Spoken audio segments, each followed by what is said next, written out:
आप लोग find out कर सकते हैं उनसे, है ना। मल्टीपल एजुकेशन हमारी चैनल है, उसको सब्सक्राइब करके आप देख सकते हैं पिछले वीडियोस। तो हम लोगों ने पिछले टर्म पे हम लोग कर चुके थे ग्रेविटेशनल फील्ड और potential, gravitational potential energy and gravitational potential, और लास्ट में हम लोगों ने किया था एस्केप वेलोसिटी। नाउ इतना हम लोग कर चुके हैं। अब हम लोग बात करते हैं ऑर्बिटल वेलोसिटी। शायद ऑर्बिटल वेलोसिटी से आप लोगों को कुछ समझ में आ रहा होगा, what is the orbital velocity. कुछ समझ में आ रहा है क्या होना चाहिए ऑर्बिटल वेलोसिटी का मतलब यहाँ से? जो ऑर्बिट में प्रेजेंट वेलोसिटी उसे ऑर्बिटल, क्या कौन सी? जो ऑर्बिट में वेलोसिटी मतलब एक स्पेसिफिक जो ऑर्बिट हो उसमें जो वेलोसिटी।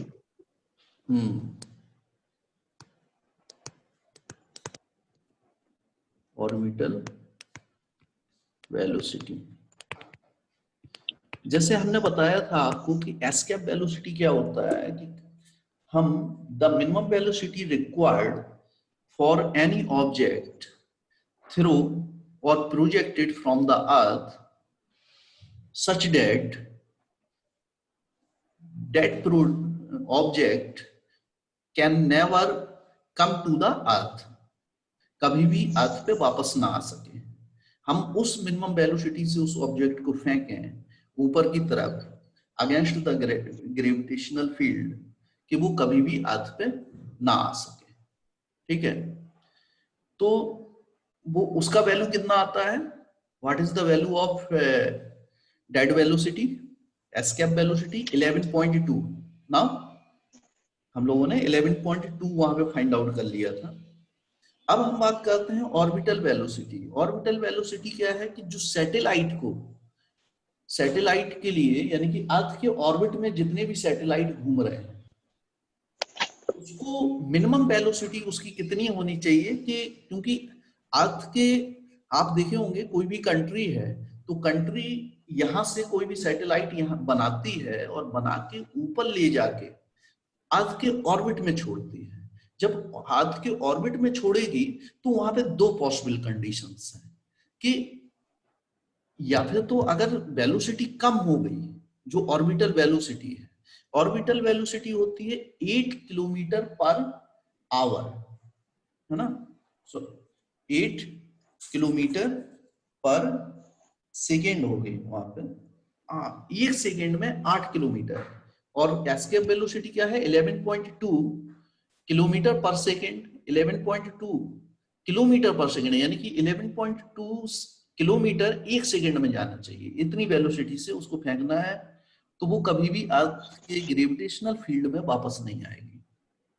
और ऑर्बिटल वेलोसिटी क्या है कि किसी भी सैटेलाइट को हम अर्थ के एबव, कितना एबव जाते हैं? 100 किलोमीटर एबव, जहां पे ग्रेविटेशनल फील्ड लगभग नेग्लिजिबल हो जाता है वहां पे, तो उसको इतना वेलोसिटी हम दे दें कि वो अर्थ के चारों तरफ ऑर्बिट में चक्कर लगाने लगे। अगर उससे ज्यादा हुई वेलोसिटी तब क्या होगा? 8 से अगर ज्यादा हो गई तो वो ऑर्बिट को छोड़ के कहां चला जाएगा? स्पेस में चला जाएगा, इनफाइनाइट में चला जाएगा। अगर उससे कम वेलोसिटी उसको दी आपने तो वो फिर से ग्रेविटेशनल फील्ड में आ जाएगा और अर्थ पे गिर जाएगा। There are two possibilities. This task is very difficult. What we are proud of our country because it has the world record. एक साथ 104 सैटेलाइट को एक साथ इसने जो है अर्थ के ऑर्बिट में घुमा दिया था, अभी तक का वर्ल्ड रिकॉर्ड है। इसके पहले जो वर्ल्ड रिकॉर्ड था 36 सैटेलाइट को घुमाने का, वो रसिया के पास था, है ना।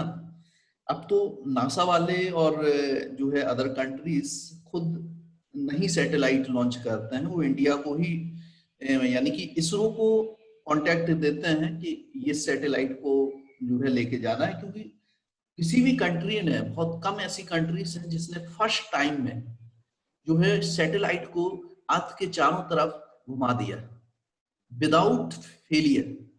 What India has this record first time 104 यानी कि 104 satellite revolve around the earth, है ना? तो है ना पूरा प्राउड की बात ये, क्यों? Yes sir. हाँ, तो किसी भी ऑर्बिट, अगर हम अर्थ है ये, एक मिनट, अगर ये हमारा अर्थ है, हम यहाँ पे अर्थ बनाए, अगर ये अर्थ है तो अर्थ के चारों तरफ एक सर्टेन ऑर्बिट में ये ऑर्बिट हो गया, ठीक है? इस ऑर्बिट में मान लो यहाँ पे आपका जो है v वेलोसिटी से, ऑर्बिटल वेलोसिटी v नॉट हम लोग लेते हैं, किसी सैटेलाइट को हम लोग जो है रिवॉल्व करा रहे हैं, ओके? ये हमारा सैटेलाइट है, clear? This is the earth, so this radius is R E, इसका वैल्यू कितना होगा आर ई, और यहां से यहां तक जो है हम इसको ले गए हैं m, मान लो इस सैटेलाइट का मास है, ठीक? अर्थ का मास कितना होगा, that is the M E, M E नीचे, E denoted by the earth, okay? So we calculate, अगर कोई भी ऑब्जेक्ट, इसका कॉन्सेप्ट क्या होता है, रिवॉल्यूशन का कॉन्सेप्ट मैं बताऊं, रोटेशन का जो कॉन्सेप्ट होता है हमेशा याद रखिएगा, कभी भी, चाहे इसके पहले आप लोगों ने रोटेशन चैप्टर पढ़ा होगा तो वहां पे आपने पढ़ा होगा कि कोई भी ऑब्जेक्ट अगर रिवॉल्व कर रहा है किसी अदर ऑब्जेक्ट के, या खुद में एक सर्किल में रिवॉल्व कर रहा है, तो उस पर कौन कौन सा फोर्स एक्ट करता है, बताइए? कौन कौन सा फोर्स एक्ट करेगा? Anybody, anyone? Centrifugal force. Yes, centripetal force. हमेशा याद रखिए कि रिवॉल्व करते हुए किसी सर्किल में अगर कोई भी ऑब्जेक्ट रिवॉल्व कर रहा होगा तो वहां पे कौन सा फोर्स वर्क करेगा, that is the centripetal force Fc, that will be equal, अगर वो किसी ऑब्जेक्ट, किसी सर्किल में अगर कर रहा है किसी ऑब्जेक्ट के अराउंड, तो उस फोर्स को कौन बैलेंस कर रहा होगा? Centripetal force.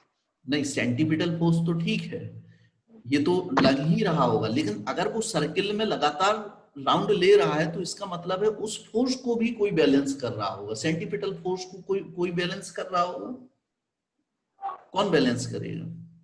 Centripetal, yes, gravitational force उसको बैलेंस करेगा, एफ जी, यानी कि कोई भी सेंटीपिटल फोर्स हमेशा वर्क करेगा किसी भी रिवॉल्विंग ऑब्जेक्ट के ऊपर, और उस फोर्स को बैलेंस करेगा उसका फील्ड फोर्स। अब फील्ड फोर्स कोई भी हो सकता है, जैसे यहाँ पे आप बात कर रहे हो ग्रेविटेशनल फोर्स की, अगर इलेक्ट्रिक फील्ड होगा तो इलेक्ट्रिक फोर्स, मैग्नेटिक फील्ड होगा तो मैग्नेटिक फोर्स, समझ गए ना बात को? यानी कि डेट मींस फील्ड फोर्स वहां पे वर्क करेगा। तो Fc इक्वल टू Fg, यानी कि centripetal force equal to gravitational force. So write the formula, put the formula, यानी कि सेंटीपिटल फोर्स का फॉर्मूला क्या होता है, m v नॉट स्क्वायर, यहाँ पे orbital velocity upon r, okay, equal किसके होगा, g m e m upon r square, okay? Now cut r और cut m of, this is the mass of the planet, ठीक है? So we find here v naught square equal to gme upon r, that means v naught equal to v naught equal to root g me upon r। ठीक है, अब r ये मान के चलिए h height पे ये अर्थ सरफेस से चक्कर मार रहा है। ओके, तो वी कैन राइट, यानी दैट मीन्स जो r की वैल्यू होगी यहां, value of r equal to क्या होगा, value of r equal to R E plus H, है ना। तो ये वैल्यू पुट कर दो उसमें, v not equal to root G M E upon R E plus H, है ना। क्लियर है? Yes, sir. नोट कर लो इसको, Yes, sir. नोट कर लीजिए।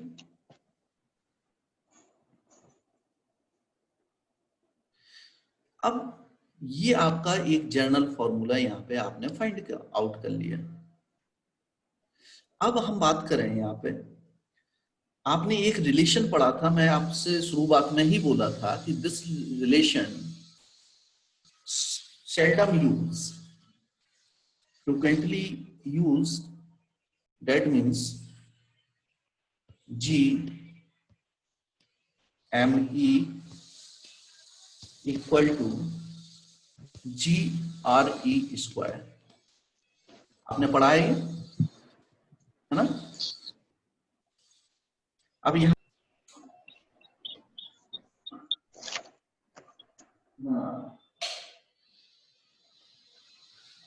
अगर कट जाता है क्लास लेते लेते तो आप लोग रिज्वाइन तुरंत कर लीजिएगा, ठीक है। कभी कभी कनेक्शन प्रॉब्लम होती है, तो कभी जो है, ठीक है, थोड़ा सा कनेक्शन प्रॉब्लम हो गई थी। और इसका 40 मिनट्स रहता है एक्चुअली, तो 40 मिनट्स बाद अपने आप कट हो जाता है, तो आप लोग रिज्वाइन कर लीजिएगा, ठीक है। तो ये वैल्यू डाल दो, जी एम ई एम की इक्वल, यानी कि v not equal to root G M E की जगह, सॉरी इसमें जी एम ई की जगह हमको वैल्यू डालनी है, यानी कि जी एम ई की जगह पे हम लोग क्या डालेंगे, जी R E square, G R E square, तो आर ई स्क्वायर, ये सॉरी आर ई नीचे वाला पोर्शन ये लिखिए,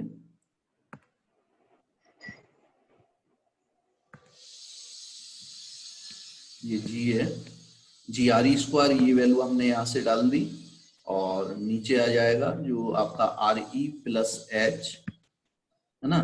अब हम इसको आगे और सॉल्व करेंगे। आर ई आपका देख रहे होगे स्क्वायर में है, तो ये बाहर आ सकता है आपका आर ई, तो अंदर आपका बचा G R E plus H, V not equal to G R E plus H.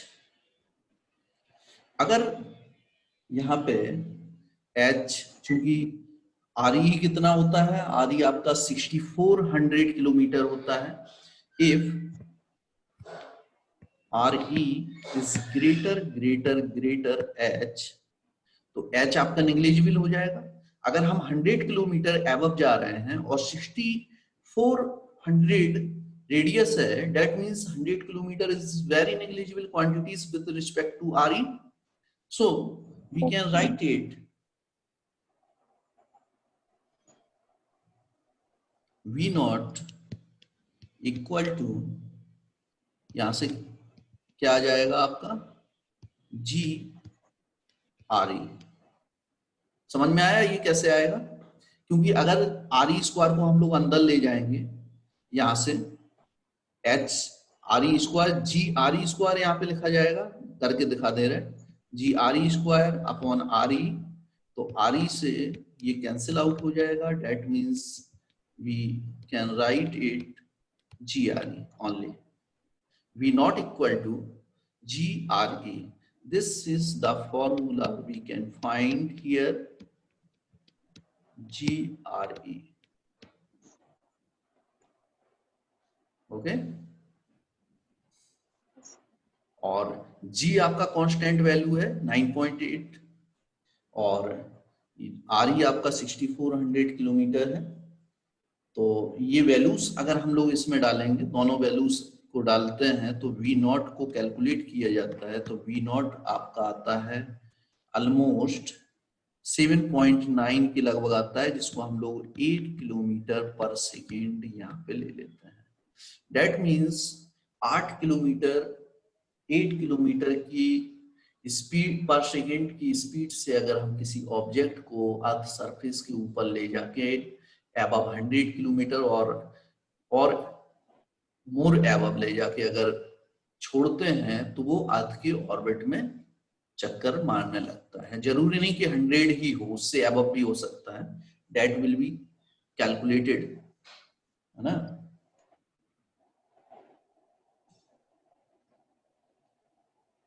Speed of satellite depends on the height above the surface. Clear है?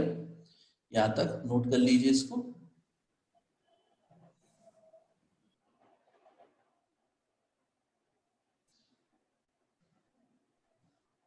इतना नोट कर लीजिए, फिर आगे बढ़ते हैं।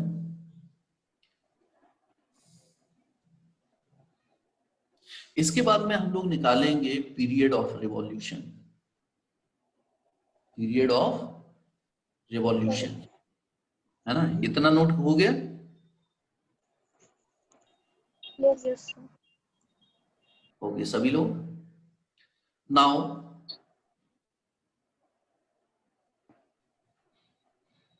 पीरियड ऑफ रिवॉल्यूशन,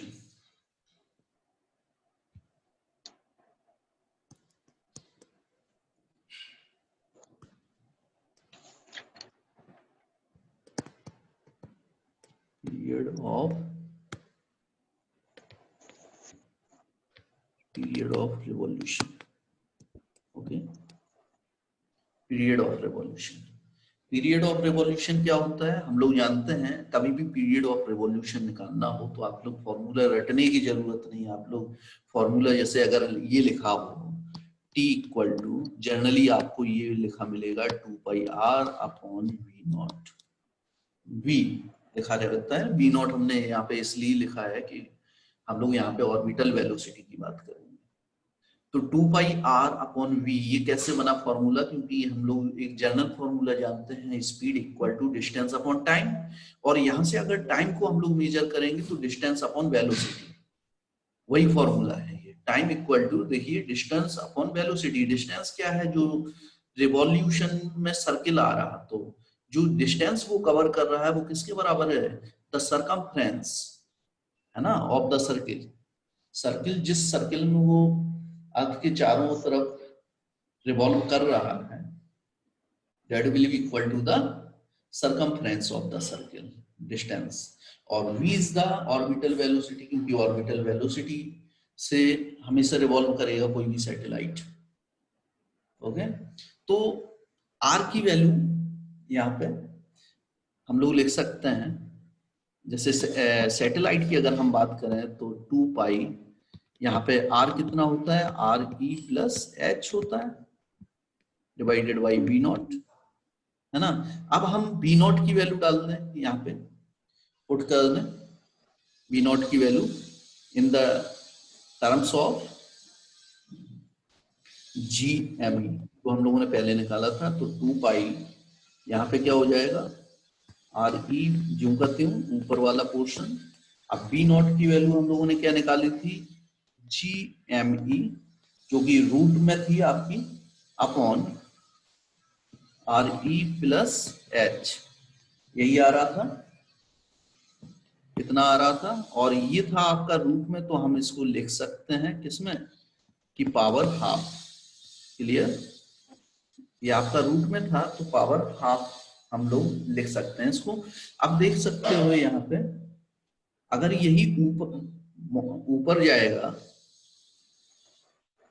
RE+H, अगर हम ऊपर लेके जाएंगे इसको और रूट में अगर इसको लिखेंगे तो इसको लिखा जा सकता है RE+H की power cube divided by GME। ये चीज समझ में आएगी नहीं आई? ये टर्म समझ में आया या नहीं आया? देखो इधर, अगर हम रूट लगाते हैं तो इस टर्म में, अगर इस टर्म की बात करें तो इस टर्म पे स्क्वायर हो जाएगा आपका, ठीक है, और ये टर्म आपका एक और पहुंच जाएगा ऊपर से नीचे वाला, तो क्यूब हो जाएगा और हाफ आपका जो है रूट में कन्वर्ट हो जाएगा, नीचे GME रहेगा रूट में। ठीक है, आया समझ में? ये Yes, sir. ओके। अब हम लोग रिलेशन जो हमने बताया था आपको, RE+H cube divided by G RE,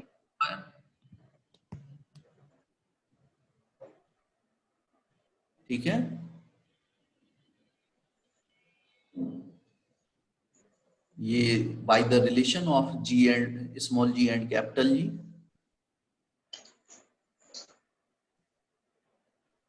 यहाँ पे हमने डाला है।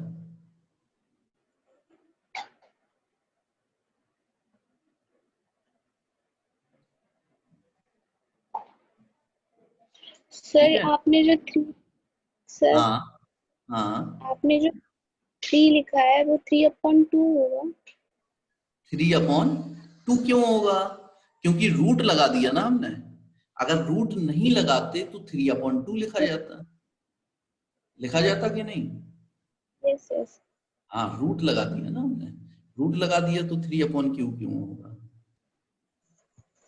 ये आपका t बन जाएगा। यहाँ से एक फॉर्मूला ये आप लोग ब्रैकेट में कर लें, और एक फॉर्मूला ये भी, ये g के टर्म में है, इसको भी ब्रैकेट में लिख लें, है ना, दोनों फॉर्मूले लिख लें। अब और इसकी वैल्यू फाइंड आउट करने के लिए हम लोग चलते हैं कि ME, मास इक्वल टू क्या होता है? Mass equal to density into volume होता है, डेंसिटी इंटू वॉल्यूम। अब अगर हम लोग डेंसिटी की बात करेंगे तो डेंसिटी तो रो ही रहती है, और वॉल्यूम की अगर बात करेंगे तो वॉल्यूम अर्थ को हम लोग कैसे कंसीडर करते हैं? स्फेरिकल कंसीडर करते हैं। तो स्फेयर का वॉल्यूम क्या होता है? πr 4π3πr⁵।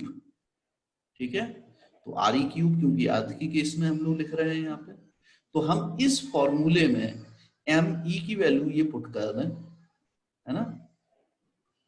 तो यहां से हम लोग पुट करेंगे वैल्यू ऊपर वाले फॉर्मूले में, यानी कि T = 2π√RE+H की पावर क्यूब डिवाइडेड बाई यहाँ पे कितना आ जाएगा? G⁻⁴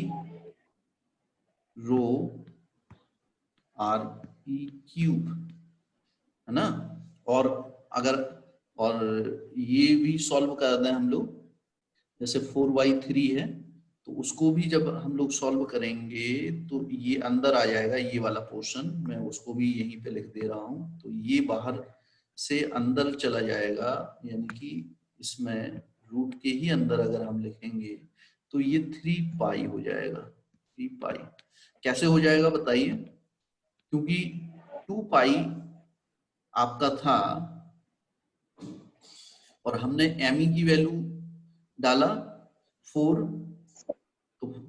तो 4 आपका 2 हो जाएगा बाहर जाके, तो 2 कैंसिल हो जाएगा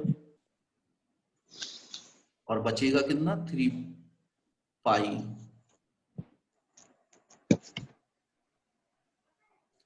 3π क्लियर है? Yes sir. यहाँ तक आ गया समझ में। अब वही है, आगे बढ़ते हैं तो इफ होता ही है, इफ यहाँ पे sorry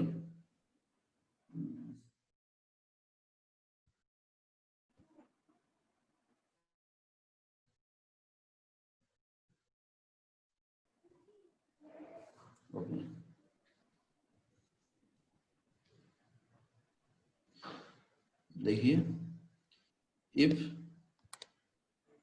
RE is greater H, RE greater H है तो T इक्वल टू रूट,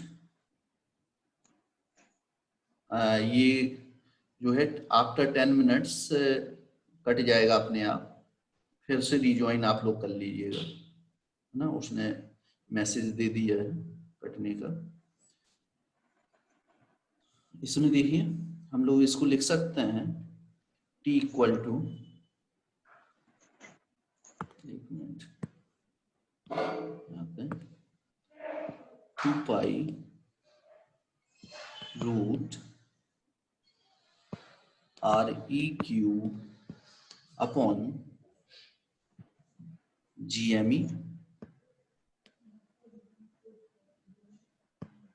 हम लोग वैल्यू यहाँ से निकालेंगे, ये आप डेंसिटी की टर्म में फॉर्मूला यहाँ पे लिख लीजिएगा, नोट कर लीजिएगा, कभी डेंसिटी दी जाती है तब आपका ये फॉर्मूला लगेगा, ठीक है। तो ये हम लोग वैल्यू यहाँ से फाइंड आउट करेंगे इस फॉर्मूले से, ये वाला, ठीक है। तो यहाँ पे GME और हम इसमें जो है 2 पाई GME की जगह पे आपका जो रिलेशन था, रिलेशन के according GRE square, small g और कैपिटल G में जो रिलेशन था उसके अकॉर्डिंग अगर डाल देंगे तो ये आपका कैंसिल आउट हो जाएगा। डेट मीन्स हम लोगों को क्या मिल रहा है यहाँ पे 2 pi root RE upon G, है ना। ये जनरल फॉर्मूला हमको टाइम पीरियड का मिला है। आप लोगों ने इसके पहले पेंडुलम का फॉर्मूला अगर फाइंड आउट किया हो तो पेंडुलम का फॉर्मूला टाइम पीरियड का क्या आता था, 2 पाई रूट LG आता था, यानी कि लेंथ अपॉन एक्सेलरेशन या डिस्प्लेसमेंट अपॉन एक्सेलरेशन, ये फॉर्मूला आपका जो है रूट के अंदर आता था, T equal to 2 pi root LG। तो यहाँ पे L की जगह क्या है RE, यानी कि डिस्टेंस ही आएगा, ठीक है। तो आपका डायमेंशनली ये इक्वल रहेगा। अब इसमें अगर सारी वैल्यूज हम डालते हैं RE और G की वैल्यूज, तो हमको जो वैल्यू फाइंड आउट होती है वो ऑलमोस्ट 84 मिनट्स की फाइंड आउट होती है, ठीक है। दैट मीन्स ये कोई भी सैटेलाइट है अगर जो है वो चक्कर मार रहा है, अर्थ को रिवॉल्व कर रहा है, तो वो 84 मिनट्स में 1 रिवॉल्यूशन कंप्लीट कर लेगा, ठीक है।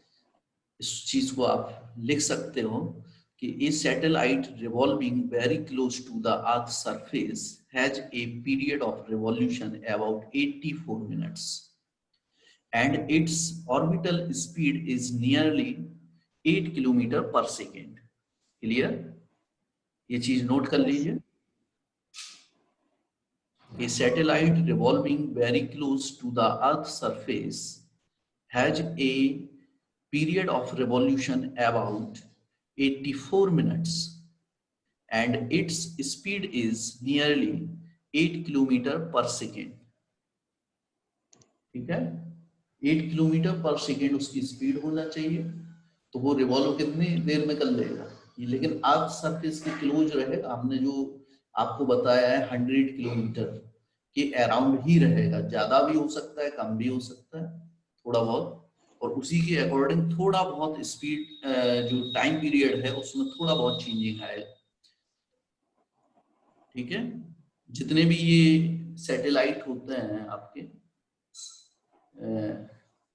जैसे टेलीकास्ट वाले टीवी भी जो चलती है हमारी, तो वो वेरी क्लोज होते हैं और 84 मिनट्स में एक रिवॉल्यूशन करते हैं, तो इसीलिए आपका नेटवर्क हमेशा बना रहता है ना, बहुत ज्यादा टाइम पीरियड वो नहीं करते हैं। नोट कर लीजिए इसको।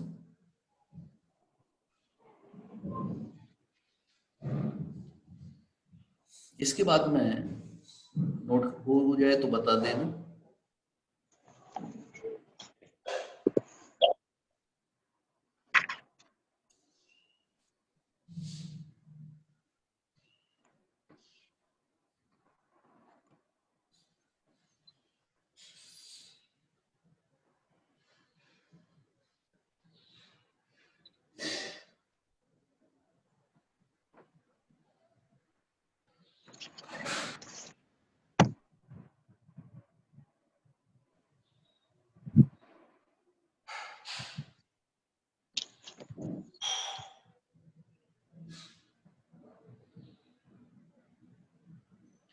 इसके बाद में हम लोग डिस्कस करते हैं जियो स्टेशनरी सैटेलाइट। जियो स्टेशनरी सैटेलाइट, ये ग्रेविटेशनल के 4 वीडियो बने हैं, 4-5 वीडियो हैं। तो अलग अलग वीडियोस में जैसे कुछ छूटा हुआ है उसके बाद हमने कैरी किया हुआ है, उनको सभी वीडियोस आप देख लेंगे तो आपको पूरा ग्रेविटेशन वहां पे मिल जाएगा, है ना। जियो स्टेशनरी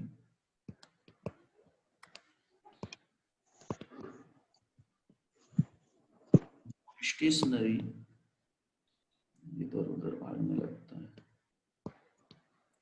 जियो स्टेशनरी सैटेलाइट,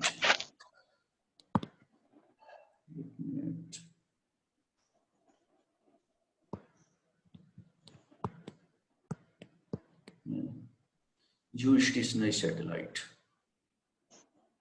जियो स्टेशनरी सैटेलाइट का मतलब यहाँ पे क्या हुआ, कुछ समझ में आ रहा है? स्टेशनरी सैटेलाइट यानी कि जियो स्टेशनरी सैटेलाइट, दैट मींस कुछ दिमाग में चल रहा है आप लोगों के? तो सैटेलाइट जो अर्थ के around,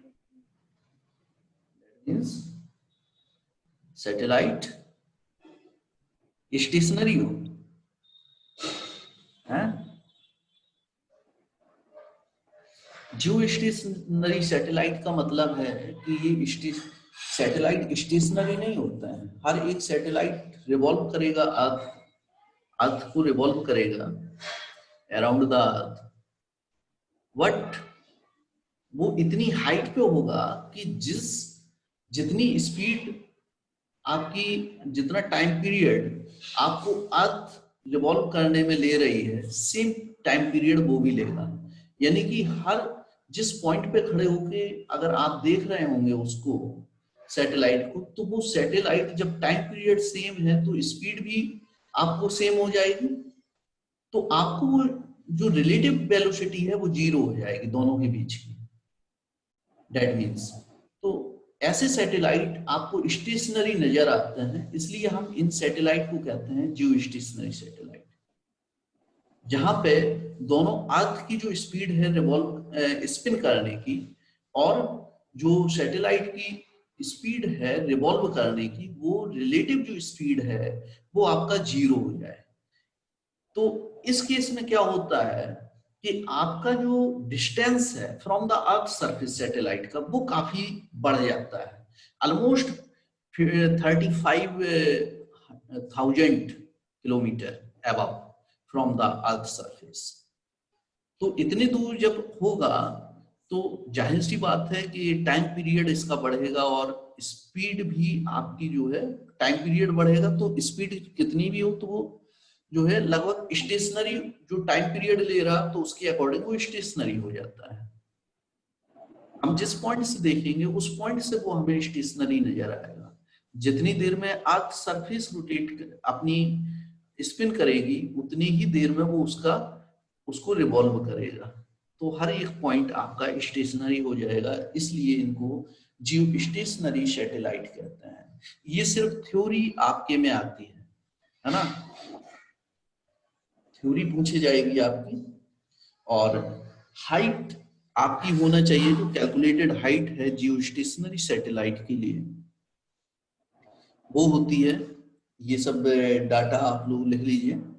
that means RE plus H की जो वैल्यू होगी, फॉर्मूले सब वही रहेंगे जो पहले हम लोगों ने किए हैं, 42,200 किलोमीटर।